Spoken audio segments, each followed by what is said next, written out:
In the tapestry of life, where every thread holds a story, America in Black and White emerges as a haven for the voices echoing through the heart of our communities. In this podcast, we wade through the rivers of our collective experiences, celebrating the vibrant hues of change brought forth by the whispers of hope and the roars of action. It's more than just a conversation. It's a journey into the heart of our society, illuminated by the light of those daring to dream and do. Join us, and let your voice be the melody that guides us toward a dawn where every color finds its place in the masterpiece of our shared destiny. Together, let's paint a future brimming with the positives that dwell in our minds and the actions that shape.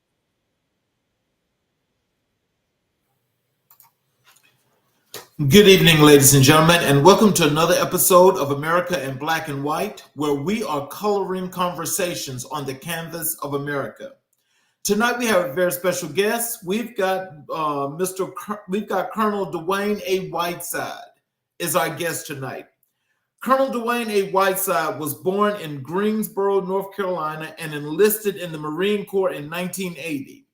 He attended North Carolina Agricultural and Technical State University, where he graduated with a BA degree in political science in May of 1983. Following graduation, he augmented to active duty and served as an infantryman in 2D Battalion, 2D Marines from August 1983 to March of 1986.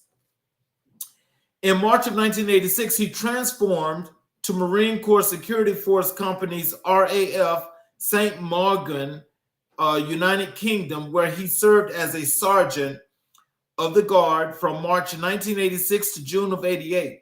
He returned to Camp Lejeune and was assigned to 3D Battalion, 6 Marines from June 1988 to September 90, where he deployed to Panama in support of Operation Just Cause.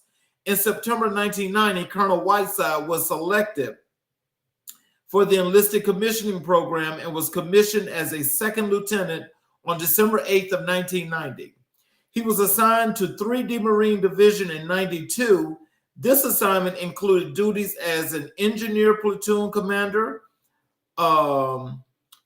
company executive officer, and assistant logistics officer. He also served as a 3D Marine Division AD camp and worked for both Major General Ray L. Smith and Major General David F. Bice.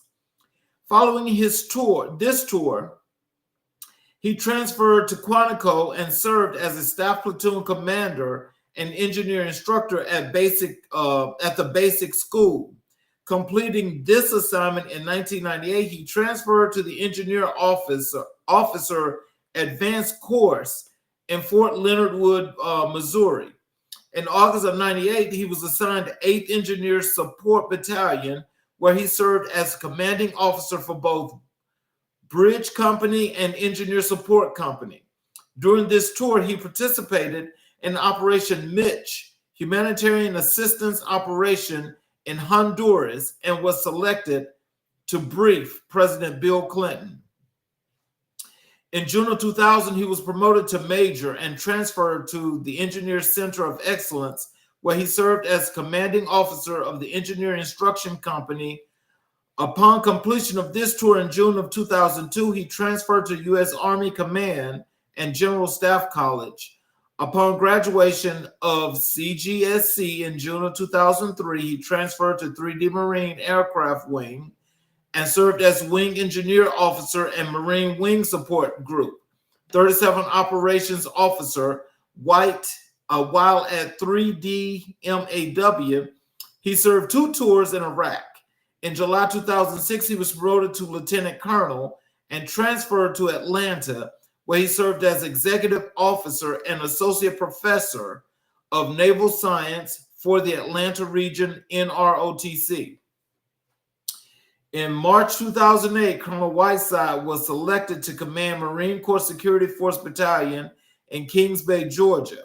Upon completing this assignment in July 2010, he was assigned to U.S. Naval Forces Central Command in Bahrain, where he served as Marine Expeditionary Unit Planner and Deputy Director of exercises, strategy, and plans in 5. On 10 July 2012, he assumed command of Combat Logistics Regiment 2 and was promoted to his current rank. On 1 November 2012, in February 2013, he deployed to Afghanistan in support of OEF 13.1 13.2. In July 2014, he transferred to the Joint Staff and was assigned to the J4, where he served as a division chief of the Capabilities Analysis Division and Supply Division. On 20 July 16, he transferred to Headquarters Marine Corps and served as branch head for the Logistics Program Engineer, EOD branch and plans, Operations branch. In June of 2019, he transferred to the Council of Review Boards and is currently serving on the Physical Evaluation Board. Along with his degree from North Carolina Agricultural and Technical State University, Colonel Whiteside holds a Master's of Science degree in Education from Kansas State University. Ladies and gentlemen, I'd like to bring to the show Colonel Dwayne A. Whiteside. Welcome to the show, sir. Hey, thank you. Thank you for having me, Mr. King. That was a lot of reading right there. Yeah, you got an extensive bio here, so that's a lot of work that you put in, and that's well done. That's 41 years, 4 months, and 15 days worth. So, wow. and I wasn't counting, okay? But Okay. that's how much it was. But yeah, I retired actually just to finish off on that. I was at the Navy Yard. And that's where I went to the Physical Evaluation Board. But then I retired from there because COVID hit. They asked me to extend. That's why I ended up staying a little bit longer. And I retired in 2021, October 2021. Oh, wow. That's a long time. I'll tell you what. You know what? When I joined for 3 years. That was it. I said, okay, I'll get a country. I can do 3 years, get a country 3 Right. years. And then that 3, they dangled England in front of my face. Okay. And I was like, whoa, England. And then I started thinking about Paris. I had gotten married, and I'm thinking, man, I got a free honeymoon here, And so that got me 3 more years. Now I was up to 6. Then I came back, then I was at 10, and then, you making that decision, going, wait, 10 more, I could retire with 50%. And then, it just goes on, and I got in the officer program, and it just continued. So it wasn't intentional, is what I'm saying. Well, those were under the old contracts, because when I was in the Navy, I went in under an old contract, which was the 4x4s. Now they do them totally different. Right, yeah. And so, once you fulfilled your contract, you was good to go. But now I'm not sure exactly how they do that. I think they do something like that 3-2 or something. I don't know exactly how that works. Right, yeah. Because you had like the 4 active duty and the 4 reserve. Yes. And then if you want to, you can go on actually individual ready reserve. Yeah, I know what you're saying. Yes. So as we jump into the show, the one thing that there's several things about about your resume and the things that you've done that really stick out. But what I want to start with is pretty much something that resonates with an issue we have here in America today, and that is leadership. And I want you to tell us about, what does leadership mean to you, and how has your understanding of it evolved throughout your career? Well, leadership, when I was teaching down in Atlanta, I taught over at Morehouse and Spelman, Atlanta University, and Georgia Tech. But, I would tell them leadership is about being able to influence a group of people towards a shared purpose. Now you got to think, now, how do you influence them towards a shared purpose? And then we used to talk about your different powers. You have the positional authority, where I can tell you what to do and you're going to do it, or whatever like that. But what it really came down to is that reverent power. That power where you earn the trust and respect of the individuals. And Yes. if you want to stimulate or you want to motivate somebody, they have to first know you care. And you Mhm. have to learn how to not let your position be more important than the people that you have to lead. And you have to trust that. I'm gonna tell you, it's 41 years into the day I left, I was still massaging and hard on myself and all those things, trying to ensure and to develop what I felt was effective leadership. Because you Mhm. know what, it comes down to how do you become where you're not selfish and how Right. you have courage. It Right. takes courage. Leadership takes courage to tell somebody something that they don't want to hear. Mhm. Leadership takes courage to not want to take credit for something when someone else deserved the credit. Mhm. You know, to go in front of the boss and say they did it. You know, if you want to give somebody credit, sir, they did it. They Right. brought the idea. And all Mhm. those things take a lot when you invest it into a career where you go, this could be all about me, but it's Mhm. not all about you. So I would say leadership is really when they talk about a servant leader, Right. it's about it's about learning how to wash those feet. It's about learning how to motivate somebody. It's about teaching someone to be your replacement. It's Mhm. about unselfishness. It's about understanding that the legacy you leave is the life you live. It's about that. And it's tough.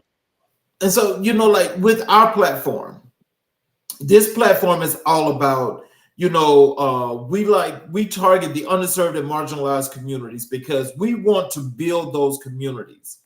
When we talk about leadership in the form of what you just mentioned, what are some of the things that people in those communities can actually take from, just the things you do or the things as you define leadership? What can they take from that and how can they use it?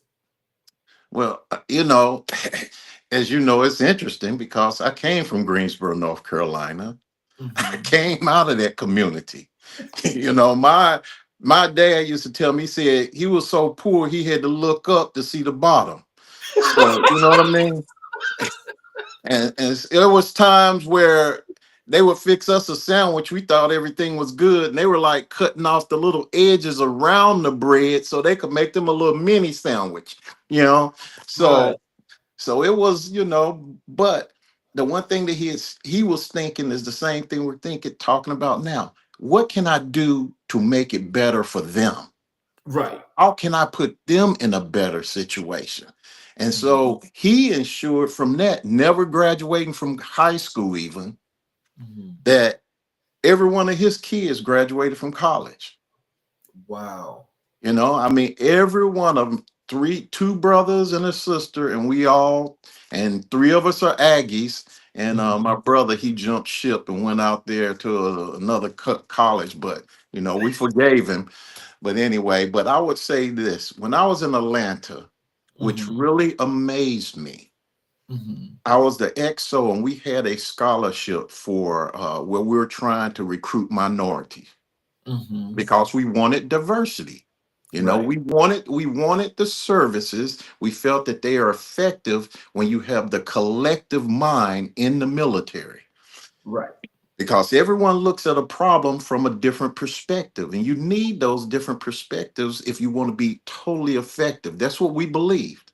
Mhm. So we had that scholarship, and as the XO, I could I could take and find a kid who was qualified.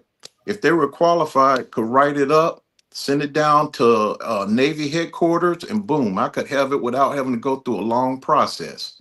Mhm. But when I went out and started hitting the street to find the students, I was really surprised at the fact that I thought that they lived like me. Mhm. Because at that point now I'm an officer, pretty much middle class. And I Mhm. went out and I said, hey, look, you're smart. I just need you to get on your computer tonight, fill this paperwork out. And they looked at me and were going, what computer? And I was thinking, like, you know what I mean? Think about it the way you probably live. You probably have 3 laptops sitting in your closet right now. you know, because, oh, well, now I want a 5G, I want a 2 terabyte or whatever, and got a new one. And Mhm. these kids were looking at me going, what? So I said, well, what about the, so they had to go to the library or somewhere, Mhm. and it just wasn't dawning on me. I recruited one girl, was outstanding. She was a who's who, a United States who's who academically and athletically. And she was living in a car, and they were parked in a Walmart parking lot. Oh my God. And it was like, is this real? Mhm. you know, and she was still achieving. So to answer your question is, once again, selflessness to get out there. And it taught me, see, then it taught me a lesson about selflessness from observing it, because then I understood everyone is not the same. Everyone doesn't have the same advantages, but they had superior skills. But the Mhm. skills couldn't get to the table unless you go out and you actually do care and you go out to find them. Right. Right. And that is part of, where we were going. Now Mhm. I'm praying that we don't lose that and we continue to go there, Right. because we gained so much talent by doing that. It was just unbelievable going into those schools and going into situations like that. I'll give you one more example. I had a young man in his church. They contacted me. Hey, we got this good kid. He's really talented. He had the grades, he had the scores, he had everything. And so I was like, all right, yeah, let me check him out. So I sent the recruiter out to his house to talk to him. Mhm. And so the recruiter kept driving up and down the street, and he finally called me. He said, hey, I'm looking for the address.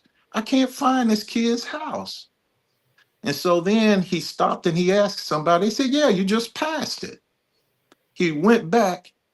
The house was so old. It was in rural Georgia, so old and ragged. He thought it was a shack. Oh wow. He said when they opened the front door, you could see the trees outside in the backyard, Oh man. And I mean, I'm talking about the old school, like when I used to go to my grandmother's house in the country, where you go to the bathroom, you got to go out there and find the outhouse kind of house. Yes. And so we got all the paperwork done, had the kid come in, and he had enlisted in the Navy. And Mhm. so having gotten getting him the officer scholarship and having to come to school, I could overrule the enlistment.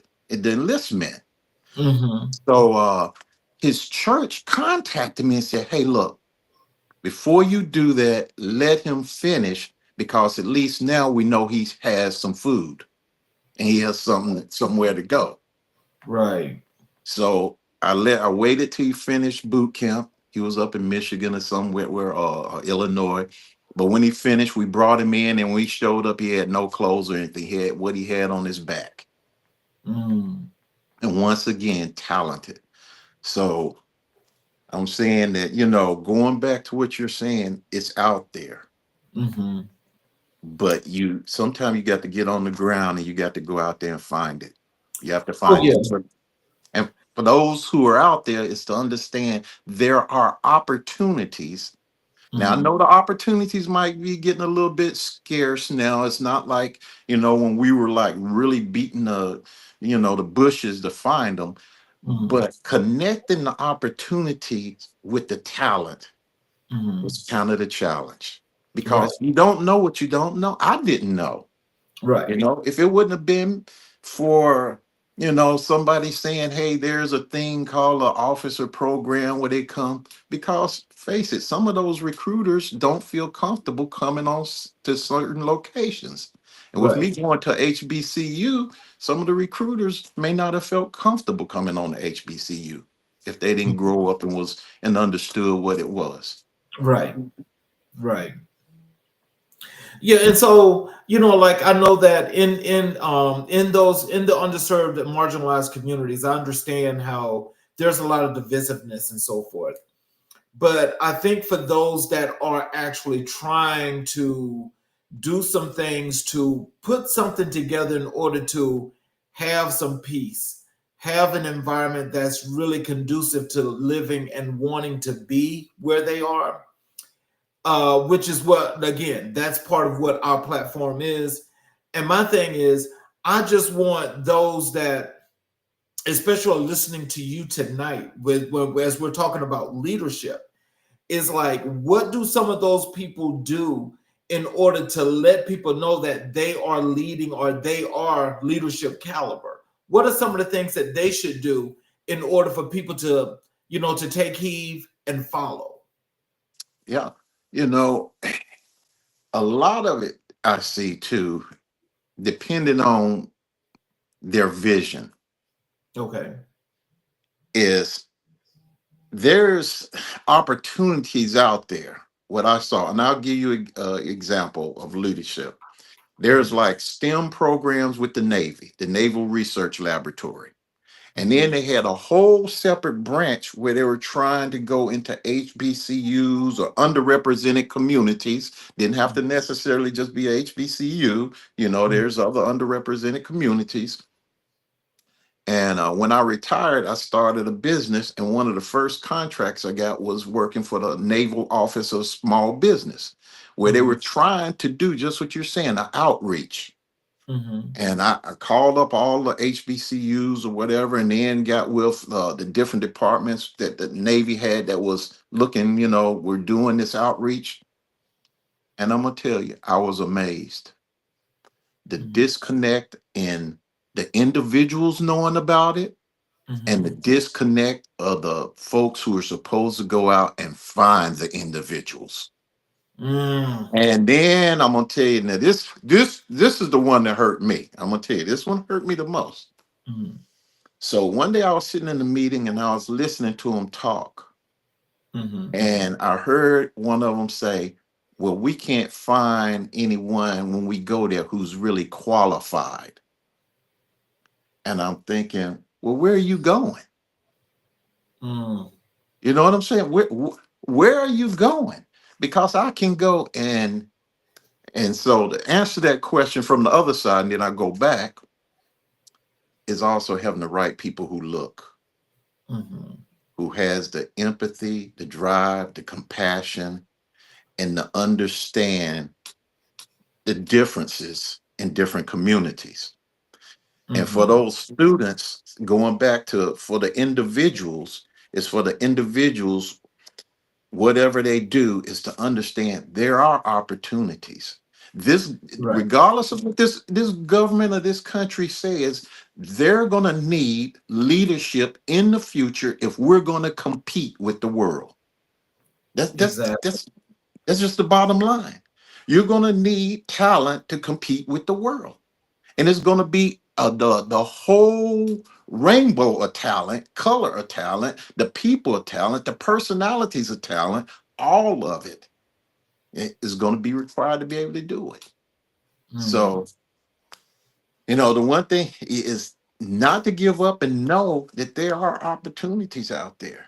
And then here's the other thing. When you hit the wall or you get disappointed, understand, don't get bitter, but get better for Mhm. yourself. I'm not talking about to impress somebody else because this should all be for you. Don't Mhm. get bitter about it. Get better for yourself. Keep making yourself the best you can be. Mhm. And I always share this with my sons and some of the guys I mentor. You know, when Jesus was talking to his disciples, he told them, he said, "In this world, you Mhm. will have troubles." He said, "You will have tribulations. You will. There is that you don't know what a good time is when you never had a bad time. That is true. You won't know what victory is sometime if you never felt some failures. Mhm. And then you don't know how those things are the things that launched you." And Mhm. I'll just share this with you. And I know I'm getting roll on the roll, but when I was a young enlisted guy, Mhm. my wife was having our first child, and I was Mhm. in the infantry. and we were getting into that conflict with Panama, where we were going to go down and deal with Noriega. And Yes. so my wife was having some complications with her pregnancy. But back in that day, you had to be strong. You couldn't say any, you had to, it was this representation, Marine infantry guy, I can't go in there and say something to my first sergeant. And so it was bugging me. I said, well, you know what? I'm not asking to get out of it. It's because we have a rotation going on. If he could switch me to this group that's getting ready to go, when they rotate back would be my wife's due date. So that's all I wanted to do. Mhm. Just switch rotations, not get out of it, but just switch rotations. Then the guy would go during the time I originally had, and he'll leave at that time, and then we'll be good. And so Right. I went in to talk to my first sergeant. I said to him, I said, hey, first sergeant, my wife, they're saying she has some complications. He said, hey, Whiteside, you don't want to go down like that. You don't want to go down like, as though, you trying to get out of something. He didn't even listen to what I was saying. I said, no, you don't want to go. And immediately I stopped, because that's the way we were taught. You're in the Navy, you taught then the Right. chief say something, you go ahead and walk away and keep on rowing, right? But I Yeah. tell that to say, and going back to what we're saying about those young people who, how do you get to where you want to go? I took that right then and I said, one day I'm going to be in power where I'm going to be able to make that decision. I looked around at all of them. I Mhm. said, everything they're doing, I can do it. So in other words, Mhm. that tribulation made me say, I'm going to get to where they are. And when I get to where they are, I'm going to bring the empathy and compassion I think you should have in a situation like that. And no Mhm. kidding, it wasn't even a year later, I got selected to go to officers candidate school. Oh I went to wow. officer candidate school, and guess who now was the boss of this guy? Oh Lord. So now he got to Yeah. answer So to now, you. but now let's go even further. Then we deployed to Afghanistan. Then I'm the colonel, and I get, God blessed me to be in charge of thousands, right? We had a Right. young man and he had a problem at home that was similar to mine, and they were like, well, we don't know. And guess what I got to say? Send him home right now. Mhm. So, Wow. And so, and those are just then, as you say, now that was had to be a very fortunate opportunity for that young man. but going to the full circle of what we're talking about with leadership and earning respect and doing the right thing because Mhm. it's the right thing, and the Yes. tribulations that you go through. Some things you go through is Mhm. preparing you for that moment. Like I said, for that moment to be able to reflect and say, I can sympathize exactly what he's going through and how he's feeling and how his family is feeling. And he shouldn't have to feel that Mhm. way. He should feel that we are supporting, we're not throwing obstacles. But Right. going back to your question, though, the thing is to understand, to put blinders sometime on the now to be able to see your vision and your future. So you can look Mhm. out and think further and believe that you can do it. Right.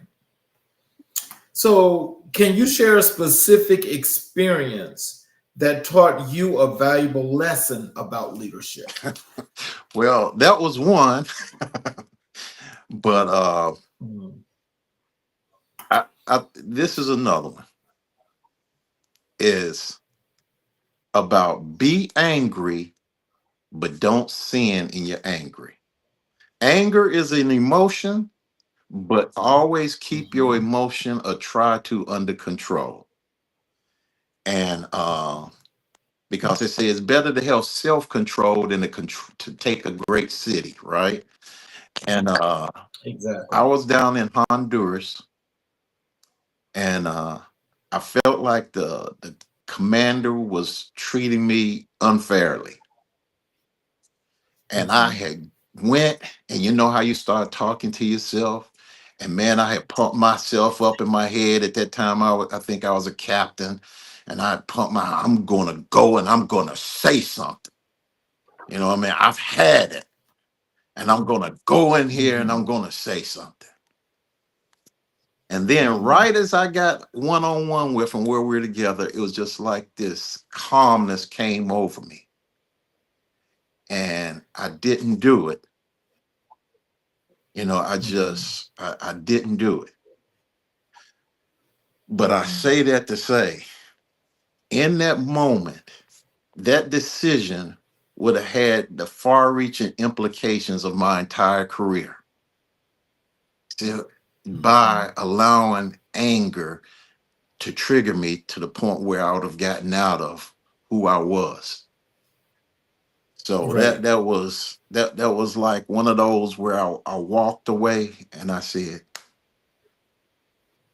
okay, do I please the flesh, which wanted to go old school? You know what I'm saying? Mm-hmm. Yes, Or sir. or do I submit to something greater than that? Yeah, Right. but yeah, that even though it wasn't like it was some great thing that happened out of it, but it was like a personal lesson to me, you know, and it just and then after that, guess what? I ended up getting a Mm. award from it, you know, and all kinds of, you know, and then didn't lose the respect of the men and women that I was leading. Oh wow. See, that's That's always a it. good I thing. mean, right then, I mean, I could have got relieved or could have lost the respect of, you know, so many people, which was more important for them than it was for me. Right.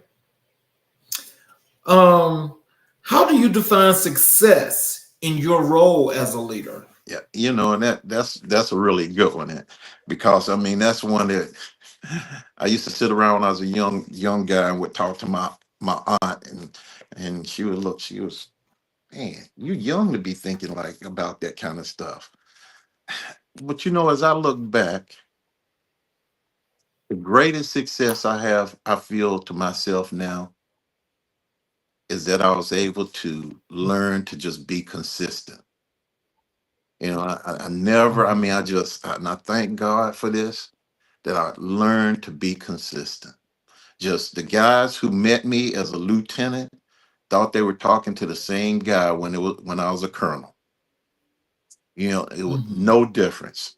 You know what I mean? It's just, and so to me, success then is to see them get promoted and continue to be successful and then come back to you and say, you know, how much you impacted their life and how much they Right. knew that you really cared.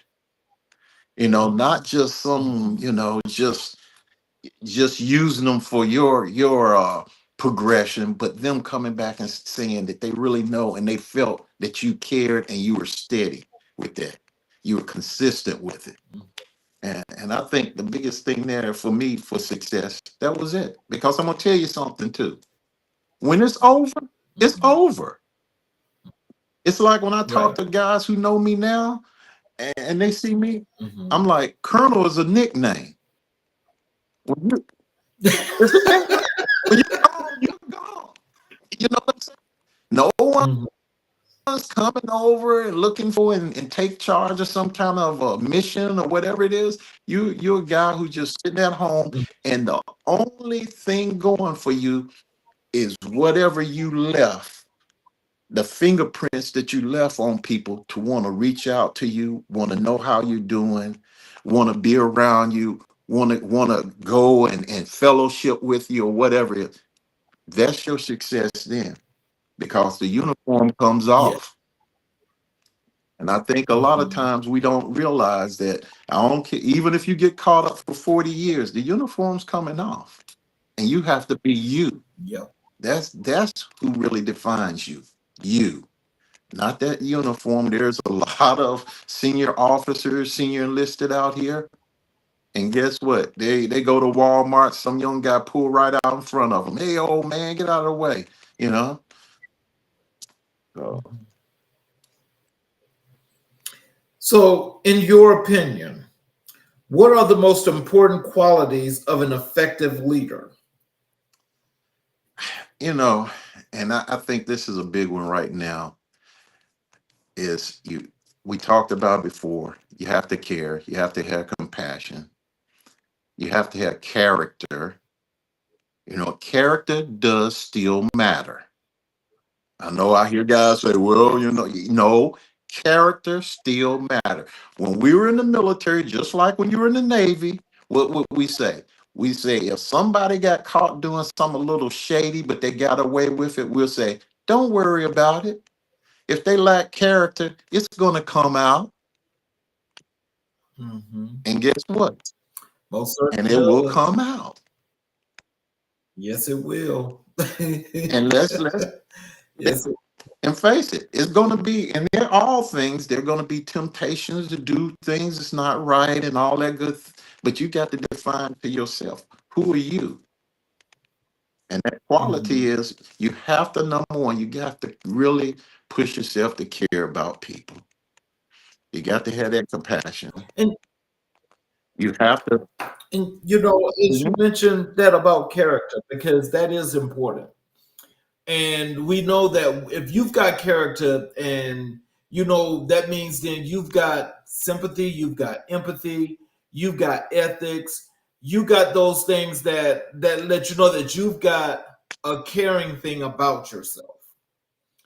Now, for those people that have that, and let's just say there's an issue with learning to assert themselves in order to elevate. What are some of the things that they should do, or you think that they should do in order to elevate themselves? I mean, and that's when I was talking earlier, this is what I was getting to. That is the internal Hmm. battle right there. Because Yes. you're in a system that is based off performance. It's based off Yep. accountability, and now the big word is meritocracy. But the bottom line is based off of supposedly performance and all of those things. So now you Mhm. have that dilemma. Do you make it about yourself only and always trying to be in the limelight? Or do you understand sharing the limelight and sharing the success of the team as being the accomplishment? Or and then you're going to get in that dilemma to go, okay, but how does that affect me getting to the top? Because the more I can represent myself as being the one, the smartest guy, smartest person in the room, the one with all the courage, to everything else that helps my stock go up. But what I think happens in an organization where you do have people with character, they also can recognize Mhm. character. And, Okay. and that's how you continue. But now let's get to the world of reality. There's always going to be Hmm. a percentage of careerists, people who care only Hmm. about career, only care about looking good and saying the right things. And they're going to also rise too. They're going to Yeah. rise too. It almost go back to that biblical thing about you got to let the wheat and the tare all grow together. I mean, all of it's going to grow together. God said he reigns on the Mhm. just as well as the unjust. Right. So, the bottom line there is you got to think about who you are when you walk away from it. And I'm going to tell you, it is a battle. I struggle, and I'll be personal, I'll be transparent with you. I struggle with courage in the sense of not courage to go run at the enemy, but the courage of sometimes having to say certain things. The courage of coming Hmm. out of growing up in the South, where when I Hmm. grew up, we were already militarized. When we left that house, Okay. Your neighbors needed to know where you were going. Your parents knew where you were going. Everybody knew where you were going. And they were like, hey, where are you Right. going? Uh, Make sure we all know. Your neighbors are watching you. Make sure you don't say this. Make sure you don't say that. Uh, there was a lot of things that we had to do to make sure, you weren't going to get in trouble. Now, imagine coming Right. into the military and you've been conditioned like that, and you have to try to get beyond not upsetting the system. That was Mm. for me, the Yeah. conditioning to going back to what I was saying, being the challenge of the courage to say certain things in certain environments. And I'll be honest with you, most of everywhere I went, I was usually the only one. So now you come out, Mm. you're the only one, and you have to be able to speak out. So it was, Mm. that part was a challenge. Well, I do get that, but and my thing is, I think I can understand, the point that you're making about maybe just learn how to balance, the whole entire situation in asserting yourself.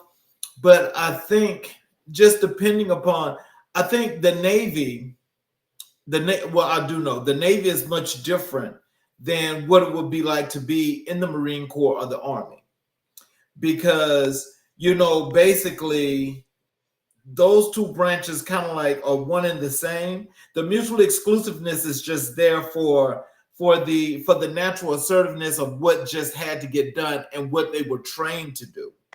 Like in the Navy, if if and being a sailor, if we were like half as assertive as the soldiers were in the Army or the Marine Corps, that wouldn't fly. So you don't go into the Navy or even the Air Force if you don't have that ability to communicate in a way that's going to what do you want to call it? To what people hate today, call it PC. Okay, Yeah, you do that naturally, but there also comes that time that there have been times, because I know that I can say that um I've stepped in it a few times where I just had to let it be known, I'm sorry. I can't keep playing sugarcoating things with a lot of folk when you see it as much as I do. That is not accountability. right. Hmm. That is not accountability. And so leading, sometimes I know that when you lead, you want to make sure that you try to, again, as you talk about having that balance. But when you have that balance, sometimes there's just a lot of things that that balance just primarily, it has to be upset. You have to upset the Yeah. balance sometimes, but you just have to know when to do that. And, And so I think that's about the environment. and you're right. I mean, and that's what I mean about the struggle, is to understand Mhm. just what you're saying, because, you know, there were times I would be in, like even in the Pentagon with another guy who looked like me. And I would have a senior officer, and I was a senior officer. I mean, as a colonel with another colonel, and we're talking business, and say a general officer, a flag officer walk up, and you know what they would say? They would say, "What are you guys doing? Break it up." But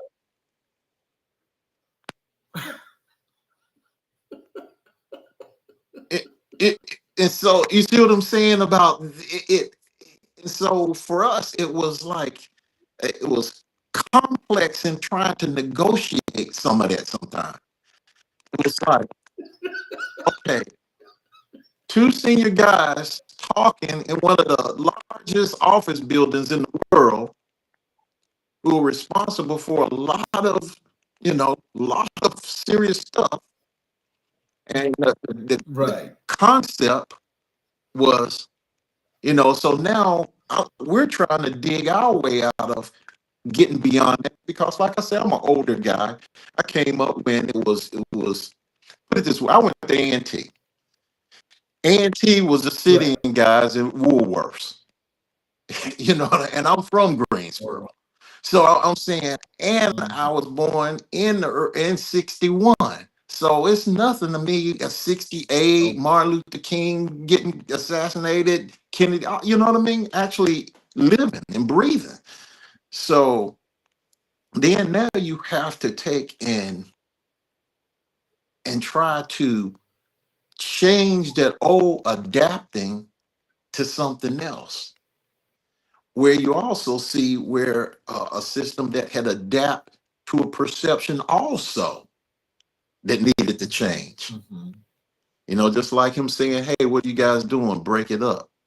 I've even had guys say, "Hey, what are you guys? Are y'all scheming?" You know what?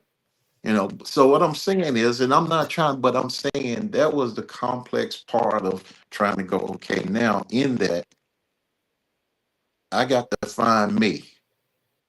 You know what I mean? I have to Right. find me. And I can't just be the me who disappears in the background because if I do, then once again, now you're not involved. You're not you. You're not getting to the table. And that's what I would tell all the Right. young guys I would mentor. I say, if there's a table, you get to that table and you be at the table and you be ready to say something at that table. And if you don't have a chair at that Yes. table, go to Walmart or Roses and buy you a folding chair and take it and put it at the table. But you need to be there Yes.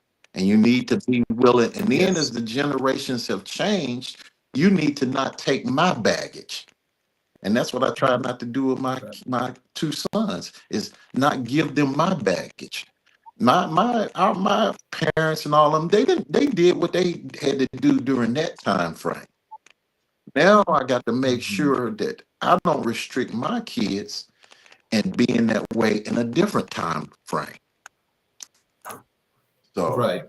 it's kind of funny. My dad, if he had a nice car and he'd go to work, he had to park his car around the block from the place he worked at. So, so Why they is couldn't that? see that he had a nice car. And then if Okay. they saw him in the Okay. car, he would say it was his grandfather's car, his uncle's car.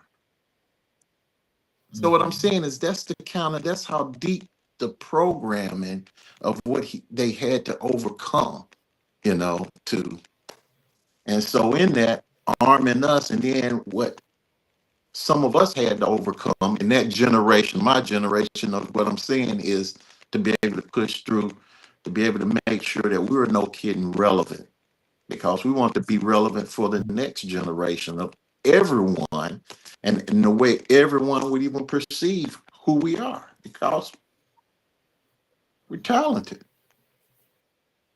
Yes. So, how do you motivate your team, especially during challenging times? You know how? It's to listen to them. Mm.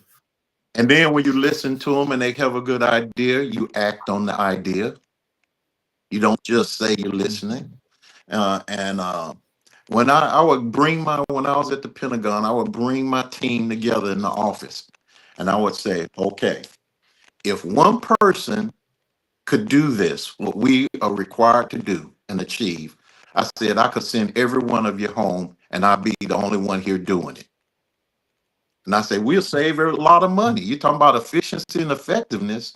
Man, I could have saved the government a lot of money. But guess what? One person can't do it. And I used to tell them, I said, the reason all of us here is because we all make up that one brain that's required to get whatever it is that we have to do done.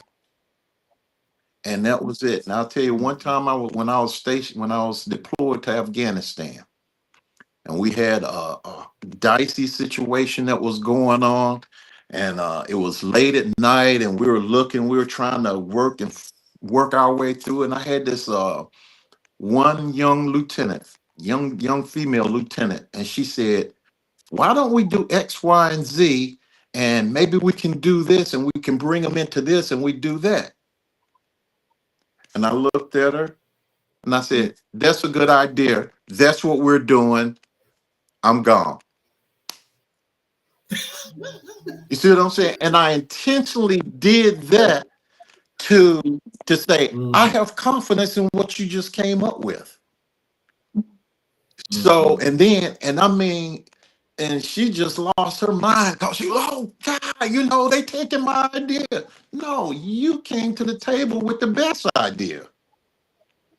Now, can we accept that that best idea came from there? And so then many more ideas have come about.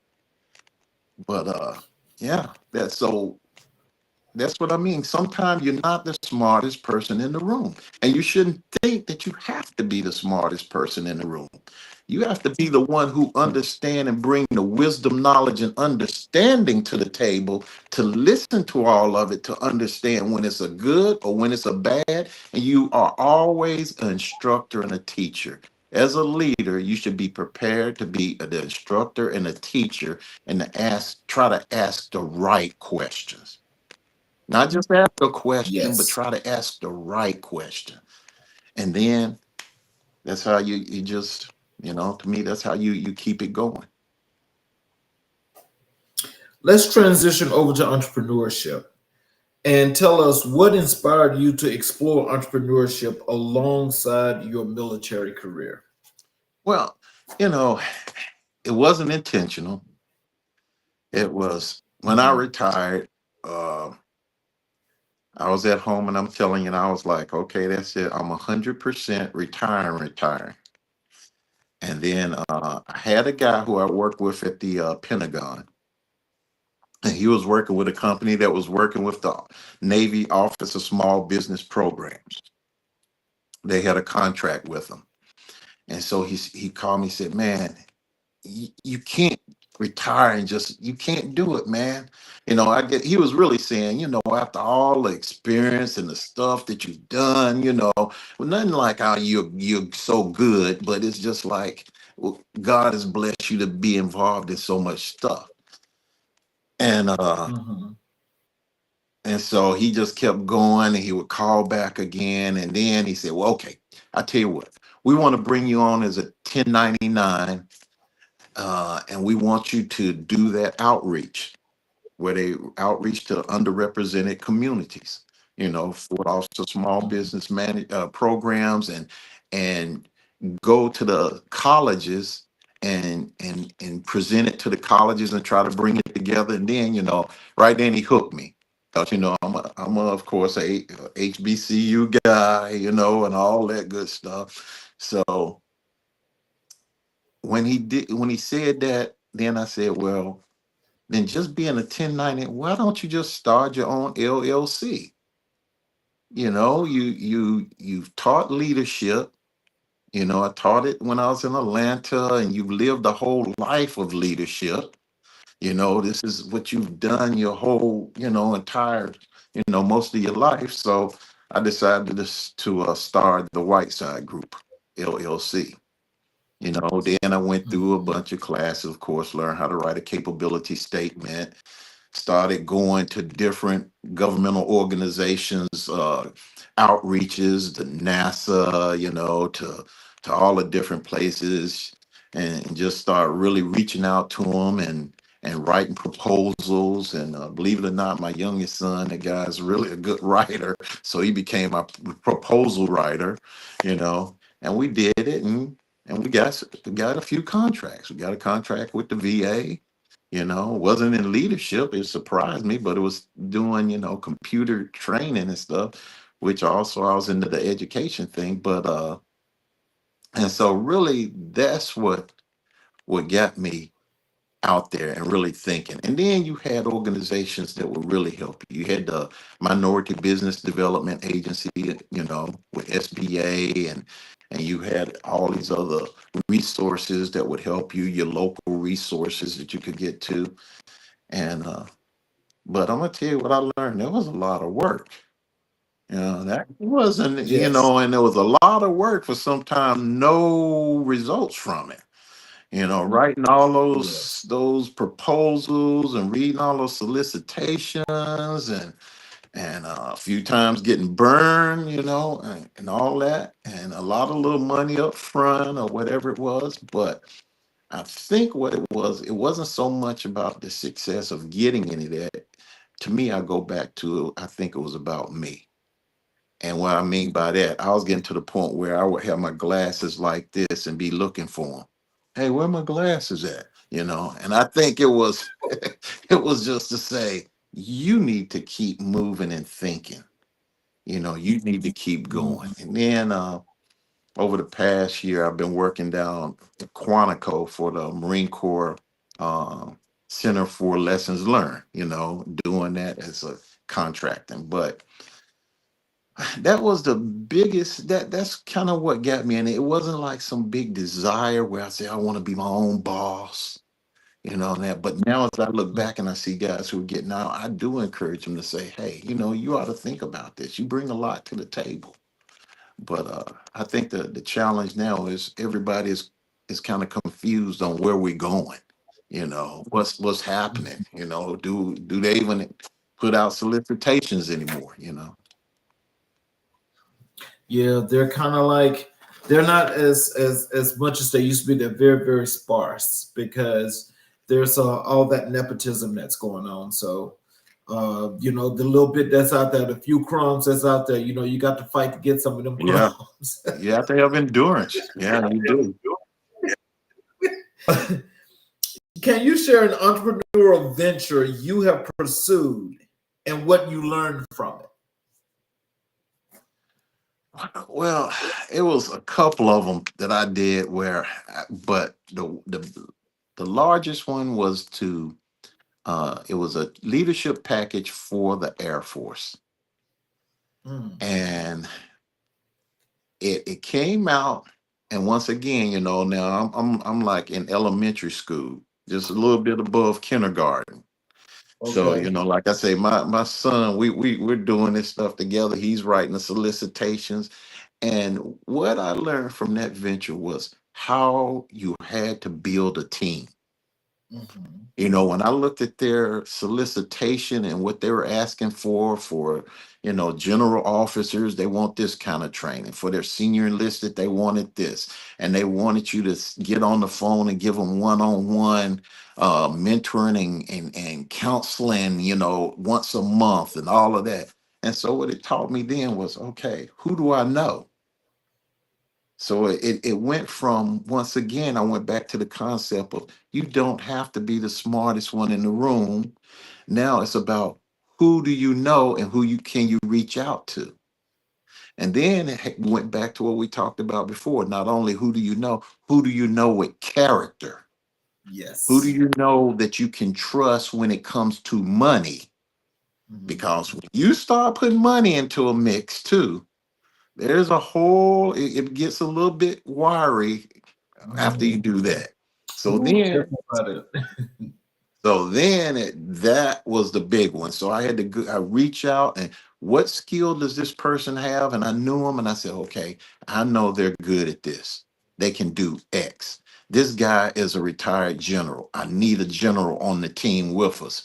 Okay, I got two other colonels over here. I got this colonel. Let me look at all their backgrounds.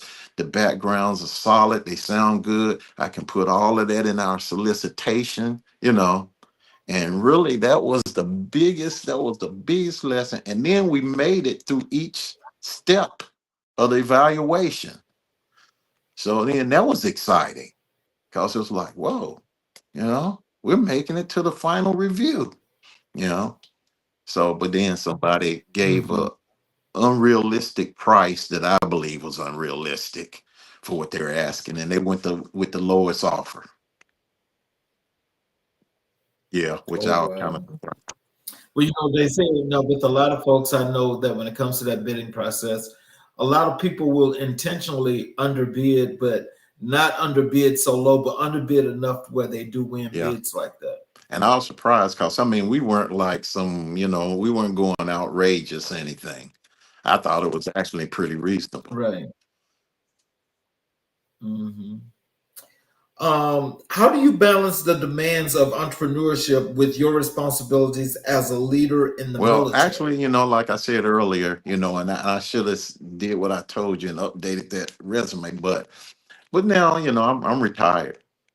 So I'm retired 100%. There's no conflict of interest or anything like that. So I don't have a problem with that. And really what you learn and the people that you've had connections with through that, it really all becomes a plus. You know what I mean? It becomes a plus in the sense of getting into. But here's the thing. There's and I don't say this to discourage anybody from doing anything like that, but there's thousands of us out there too. And usually with a senior military guy, the one thing that he's more attracted to is probably going to be leadership Yes. development, management, leadership. Your knack is going to be 6'6", whatever was related to leadership. and And so then you learn a quick lesson right there about thinking about other things that you can pivot. And that goes back to that team thing again. And we kind of pivoted a little bit towards computer, IT, and some of those things. And that was because my sons were into that IT world. And then actually knew other folks that were into the IT world. And then it was kind of using me more so of being a service disabled veteran owned small business owner, so that could help get into the door on somebody who may not have had that certification. Mhm. So, what challenges have you faced as an entrepreneur, and how did you overcome them? Well, I think the biggest challenge is not just rolling up the flag and just quitting. You know what I mean? And Right. honestly, I think that's where a lot of folks might be right now, because like what you're saying, the opportunities are getting very slim. For now, and then you have to ask Mhm. yourself, okay, do I want to continue to do this? Do I want to continue to pay that money, to keep my business solvent or whatever it is? Do I want to keep writing and looking for solicitations every week? And all those kind of things. Do you want to keep doing those networking? And then even with some of the government agencies, if you're trying to do it with government, I'm sure there's other ways to do it, but Right. if you're trying to do it with that, a lot of them are kind of confused right now on things before where they were looking like we'll say my capability statement start off as minority owned service disabled veteran small business. Now I get to go back and rethink it to go, Yep. okay, do I need to take minority off of here? You know what I'm saying? So Mhm. But yeah, see, but as you say that though, I think once you start to learn about, especially that particular process, I think you have to have the stick to itiveness as to where you are in order for this to work. So, in other words, as you saying that word when you use minority, a lot of us don't use that term because they feel like it's a stigma. Stigma or not, when they see you, you're a minority. So, I think having that, to add to that capability statement makes it that much more impressive.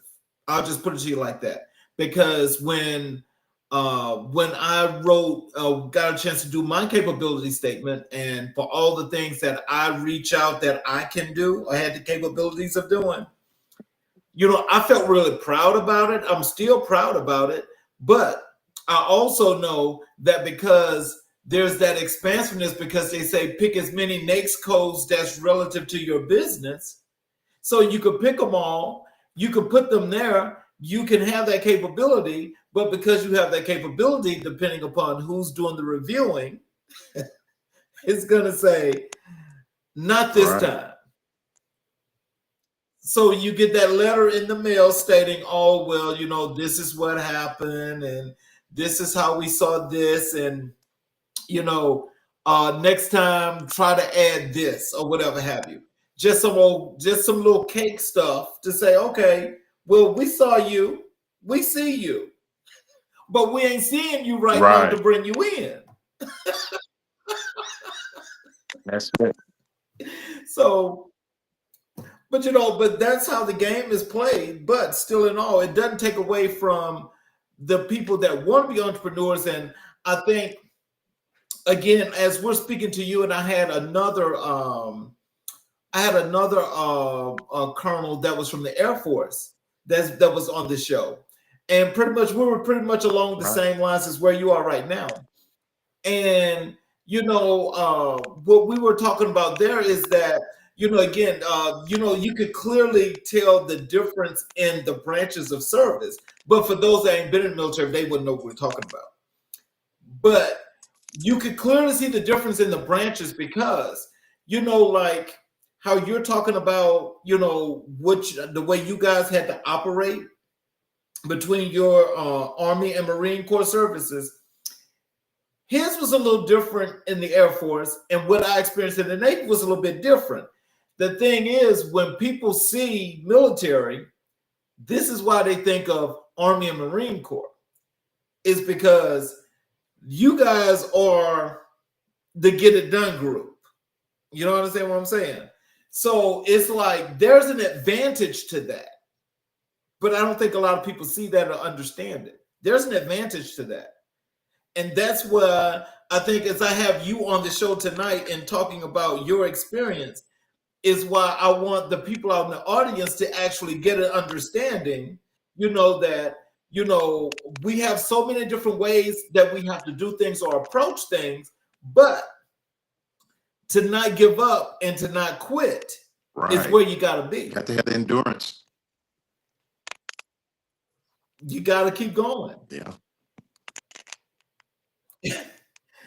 How do you identify opportunities for entrepreneurial growth within your community?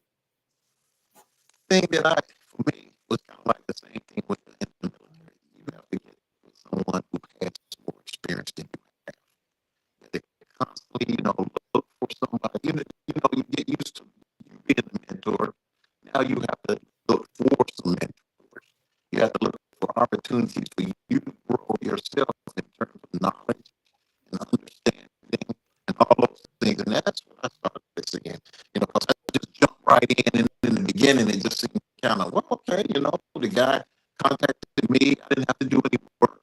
They contacted me. I jumped into it. Again, after that, I had to start looking for someone who's already done it, who's already gone through that period that you just talked about, of not getting discouraged and giving up, and have built the business and have know how to size it, know how to bring it down, and know how to reach out to other people and all of that. So that was the big thing for me, is to start looking at it and go, okay, I need to reach out and start talking to somebody who can actually start telling me how to run a business, what to expect, Mhm. and to start thinking about, because you got to understand too, it wasn't a business for me or entrepreneurship based on money.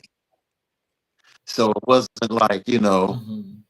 because it was like, I'm retired. You know what I mean? I was retired, pretty much. I mean, I was at the point where I could be retired too, you know. So it wasn't like that money part of it was the driving force. Really, in the beginning, it was the purpose. Like I was saying, when they got me in by talking about the underrepresented and the and all of that good stuff, because it was similar to what I was saying to you before when I was down in Georgia at Morehouse and all of those, doing it for the scholarships. So it reminded me of that same feeling that I had before when I was doing that, and that kind of brought me Mhm. into it that way. But then I had to go back. Like I said, it started off with it's going to be leadership thing. All three of the contracts that we got after that first one of outreach was all IT. Nothing to do with. Yeah, it was Oh, like wow. I said, my son taught the VA. They wanted instruction on Microsoft applications and all that, and my sons did it. We did it all remote. And then, of course, when you do it, then another one Mhm. come out and you apply. Now they kind of know you. You get that. And then the Virginia National Guard, then they wanted that same type of training, which we went and did in person. And once again, it was but not anything to do with leadership. And really, for me, I don't know anything about IT, really.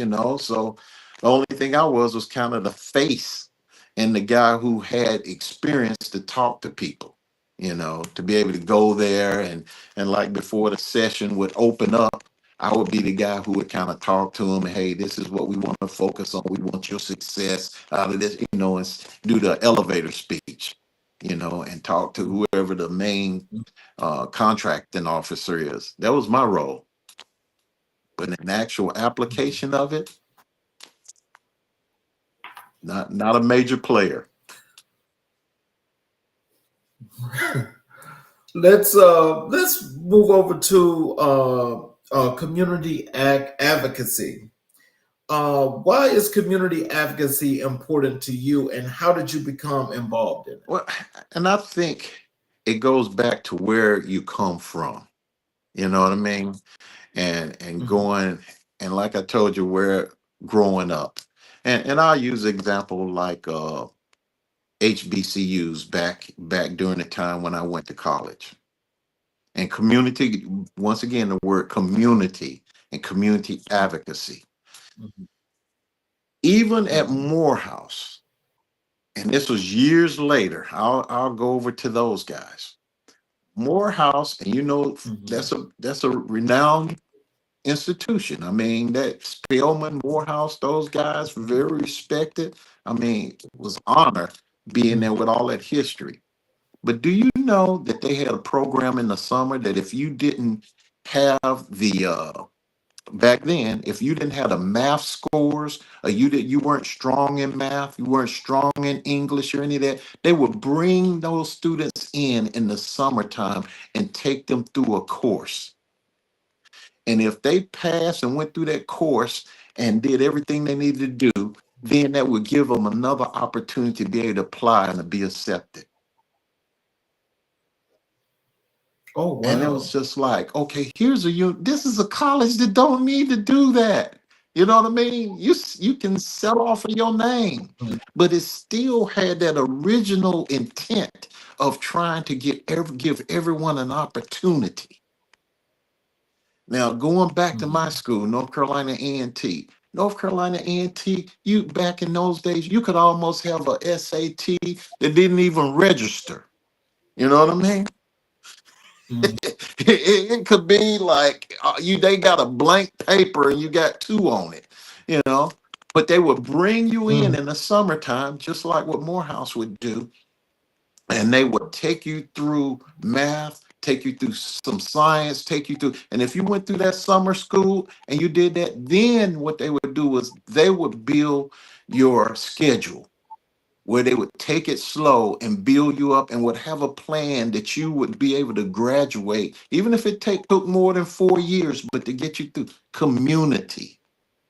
The idea of you being Yeah. able to have a college degree, you know, no kid from a Yes. university that's accredited, you know, and that's what it was Mhm. community. And going back to that, so the thing that was instilled in me, as a young person, Mhm. understanding that these schools were starting in like basements of churches, or community had to keep them going because they were underfunded by the states, and all of those kind of things, but they still survived. And it was like being in a family. It was like being at a college, but in a family at the same time. And so all of that, Mhm. in that whole spirit. And you and I know good, I know you can relate to this, because all I got to do is get you in church on a Sunday, and it doesn't matter what part of the United States. What happens if they start those old hymns? Everybody know how to Oh, you stomp look the at you. feet to the same one, right? And they You all got hit that it. right. They You can got do that that right. whole melody thing if you sing 8 different ones, right? And what I'm saying, Yeah. and so what I'm saying is that was instilled in me. And then being Yeah. instilled in me, you take that who you are with you. And I'm gonna tell you, and I think that Mhm. was is a lot of the intangible part of people who didn't come that way. When they go, it's something about you. It's so, you know, and I don't mean like me, but it's so, y'all, you feel like you got something, you know. And I'll give you an example of this too. And when I was deployed to Afghanistan, they would have church services there. Mhm. And so they had a gospel church service they would have. And even the British, we had some British and they're African descent British, they would come over to the service or whatever. So we had a chaplain. And at that time, this chaplain was a white chaplain. And then we had another guy who was a ordained minister. So he would let him preach. The chaplain had to be present, though. You know, that's the way it is, military. You were in the military. But one day he came to Mhm. me before he was leaving, and he got up and he spoke. And he was just like, I can't quite put my finger on it. I don't understand it. He's like, when you guys have church and do this, it's like you believe God is right here with you. It's like you touching him or reaching, and it's like he's here. And that's what I'm trying to say to you. He was trying to explain it, and that's what I'm saying. It's like the Yeah. experience kind of make you a community person, and make you Right. kind of that advocate of, because like I said, when I was growing up, it didn't matter who it was in the community. If they saw me and they saw I was in need of doing something I wasn't supposed to do, there could be correction. But it was in the Yes. sense of love, you know. and Mhm. uh and so Well, that's truth. That's truth to be told, because then the community, which was the village, is what raised the child. Somewhere after that time frame of all that good stuff was going on, something happened. Now it's not that way, yeah, and that is yeah, a problem. it is. So, how do you address the unique needs of your community in your advocacy work? you know and, and I'm gonna just have to be honest with you. I look at it as a privilege and an opportunity.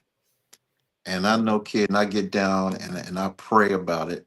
And I say, God, give me an opportunity, because uh, I've always been, one time I was walking through the Pentagon and I asked God, I said, God, who am I to you? He said, you're an encourager. That's what he put on my heart. Then I went to Romans 12 and start reading, and he's talked about how everybody's been given a gift, and one of them was encouragement. I said, okay, so that's now I understand why my leadership style is that way. Because on all my fitness reports, it will read like that. So I say that to say, what I when I go out, I look for an opportunity to feel like I made that person feel better about themselves. Mhm. To go out, and I mean, no kidding, that has been my joy right now. That's what I intentionally, I mean, and I'm intentional to go. I don't need a church for this. I don't need walls. I don't need to even take my Bible with me, because the best sermon is the life you live. That's the best. The best witness is the love you show, Right. because love never fails.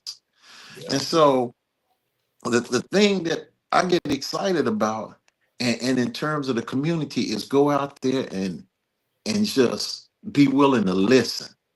And when you listen, to tell the person how valuable they are, Hmm. how unique they are. You are fearfully and wonderfully made. You are unique. You're special. And it doesn't matter where you are now, because where you are now is not where you may be in the future. And I tell you, that is the part that excites me. And I tell you, I was at a Target one day, and there was a guy sitting out there, and I was like, oh, okay, here we go. And I was like, all right, I got it. You can give him. So what? If he goes and gets something else with the $2, it's $2. But I went over to do this. And you know what? Mm. He wasn't interested in the money. He wanted somebody who would talk and listen to him. Mm. And it just like it was like a light bulb. I stood there and I'm like in the end, almost having to grab his hand to put some money on it in his hand. He Mm. just he wanted connection with people. And that's when I realized people are created for people. Right. That's our mission. And I think about, what I believe is say the fields are ripe, but the workers are few. Hmm. And it's, can you have a grace, going back to leadership, grace, because part of that leadership is grace too. Hmm. Understanding we're going to all make mistakes. Hmm. Okay. When they make that mistake, can you look at the law? Can you look at accountability and figure out how to leverage balanced discipline in there, where you can also have grace in there, and you can have mercy in there, and you Hmm. can keep someone going. Hmm. And really, that's my vision, and that's my concept, and that's my, how do I do with the community is right there. You know? So, we do Black History 365. And I ask you, who were the most influential people in your life and your career? And one of I think so your parents was one of them, but I think you said there was Bice Senior and Bice Junior. Yeah, and I was saying Benjamin O. Davis Okay. Yes. Senior and Junior, and because they were groundbreakers. I Okay. mean, think about it. They came in. I think the senior was born in like 1875 or somewhere around there, and Okay. he was the first brigadier general, brigadier general in the army, the first to get selected. So now Hmm. imagine the perseverance and all the things that you would have to be able to accomplish that. And he was from DC, right here, you know, right up Hmm. here in this area, right over there. I think on went to M Street High School, Oh uh, wow. but but he came through the system, did what he had to do to get an education, and then had, like I said, had the perseverance to be able to be black in the army. Then his son, he instilled the values and character that we discussed earlier in his son, and his son became the first black one star in the Air Force. Hmm. And when he passed, he was a 4 star. Uh, I think President Bill Clinton or Obama promoted him to 4 star, even though it was, of course, he was out of the military. But the point is, and he was one of the Tuskegee Airmen. Oh wow. Yep. So his son was the Tuskegee Air, was over it. He set the standard of excellence, the standard of what we talked about before. Don't get bitter, get better. You're going to Right. have situations and disappointment, but how do you handle it? How do you help that take that to launch you higher? And Right. that's what they did. And so Wow. we're always talking about generational curses.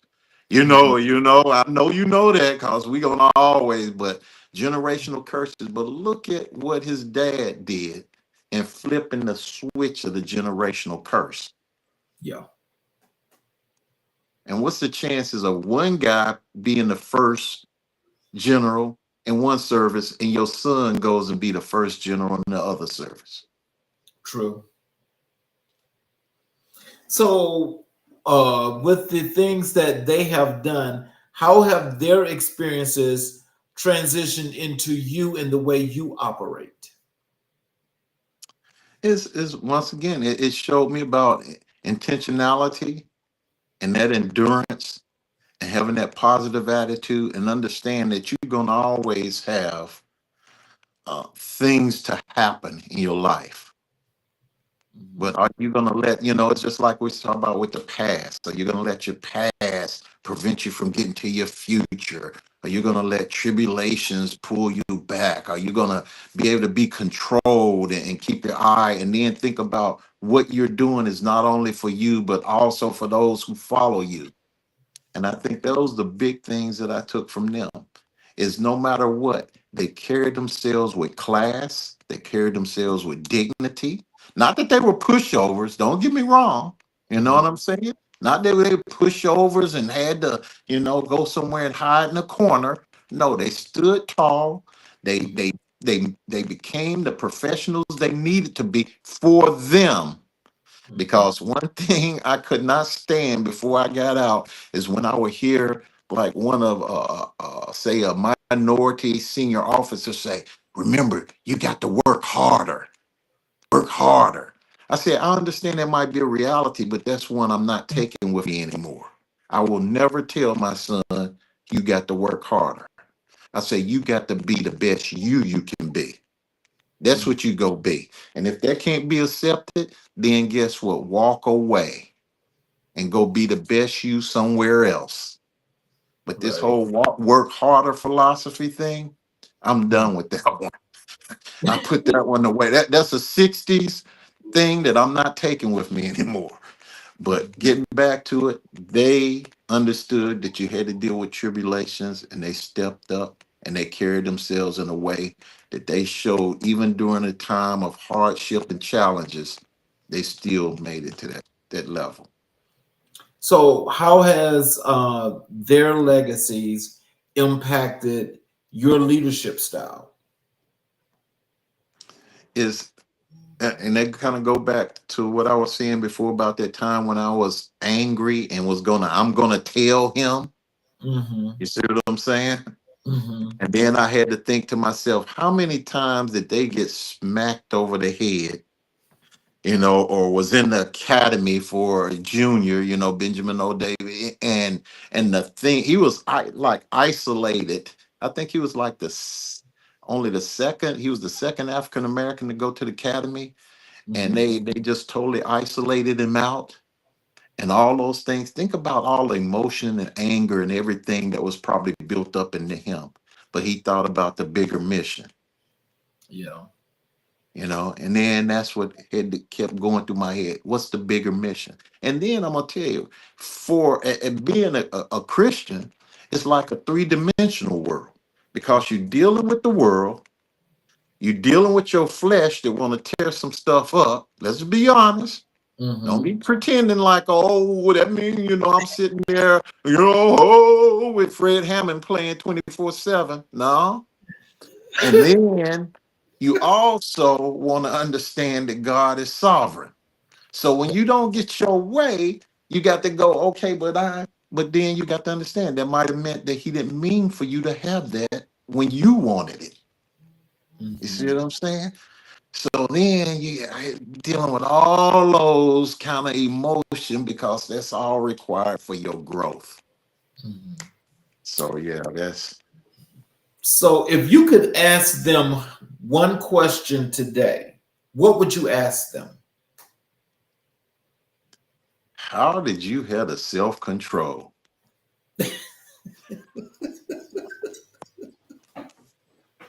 How I would have told him, I said, Mr. King can't even hardly hold it together if somebody cut in front of him with their car.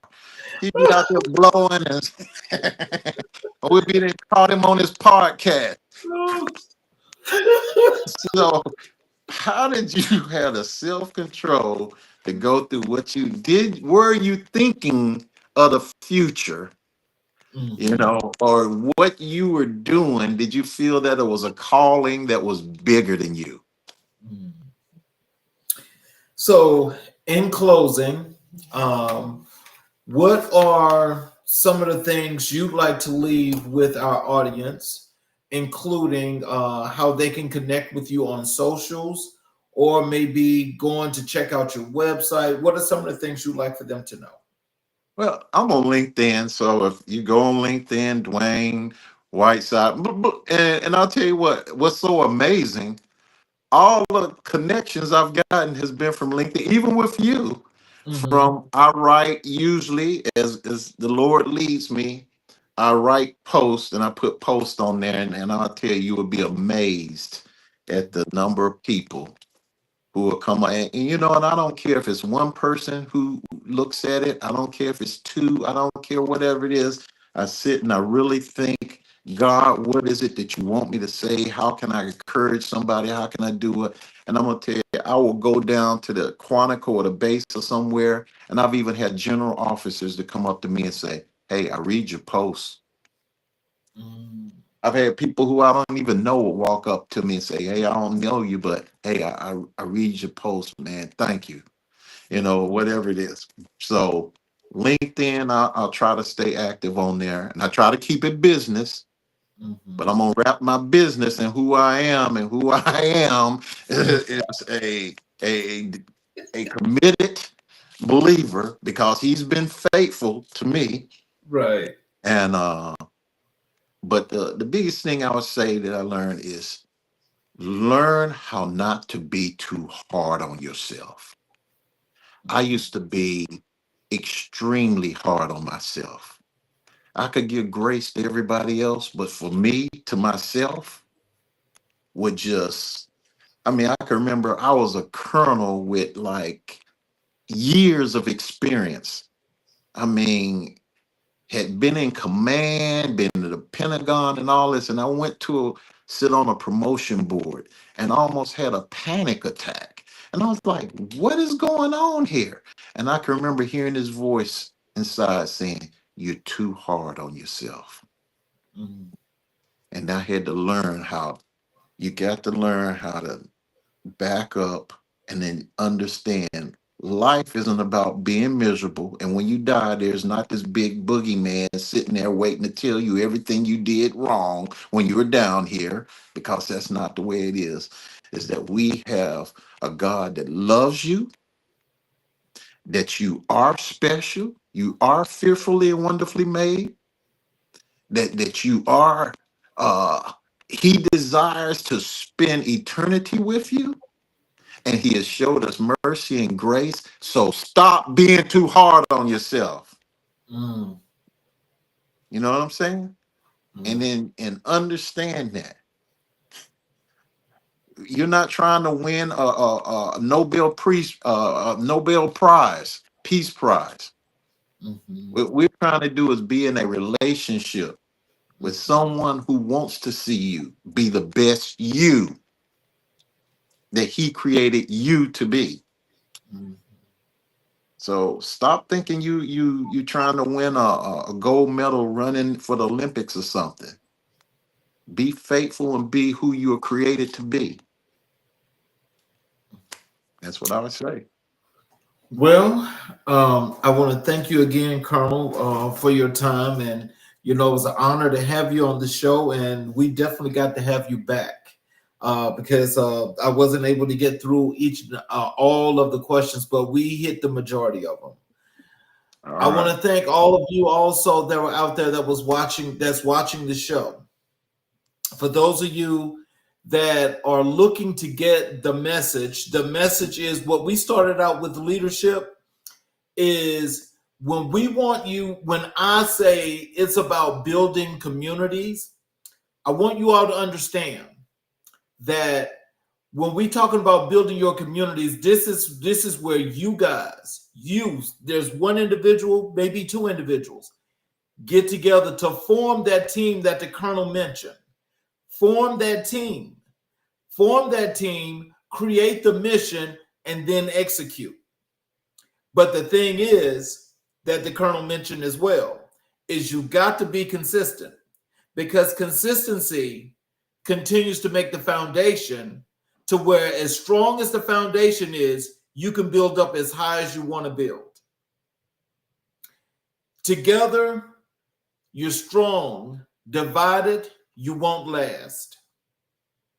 But what we all need to do is we all got to start somewhere, and now is better than any time ever that we build as a team, as a unit.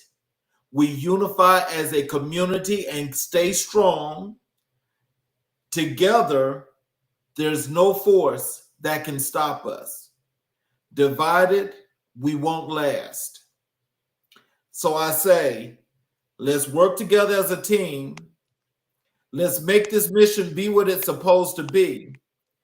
And let's be the outstanding individuals and people and units and groups of people that we are supposed to be, by supporting each other, loving each other, building each other, and staying strong and focused.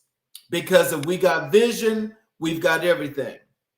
No vision, we can't see anything. So now, let's work. I want to thank you, Colonel, again. And I want to thank everybody for watching. Those of you that are watching on the YouTube channel, if you have not yet subscribed to the channel and got the notifications, I'm asking you to please support us by subscribing to the YouTube channel and hitting the notifications button, where you can get each and every show live when it goes live. You'll get that notification that'll say the show goes live at 6 p.m. Eastern Standard Time. All you have to do is click it and you'll be able to watch it. You can also go to the channel and you'll be able to watch all of the previous recorded shows and get that motivation that we are inspiring to have and to put out here on America in Black and White. So I want to thank you all again. Have a great evening. We have a great show for you again tomorrow night at 6 p.m. Eastern Standard Time. And again, I ask you, please listen and watch the show, because all of the conversations that you will be watching in all of those previous recorded shows, we are doing that one thing that is strong and that's powerful. We are coloring these conversations on America's canvas only to build what we're supposed to build. You all have a great evening, and we will see you tomorrow night. Have a good evening.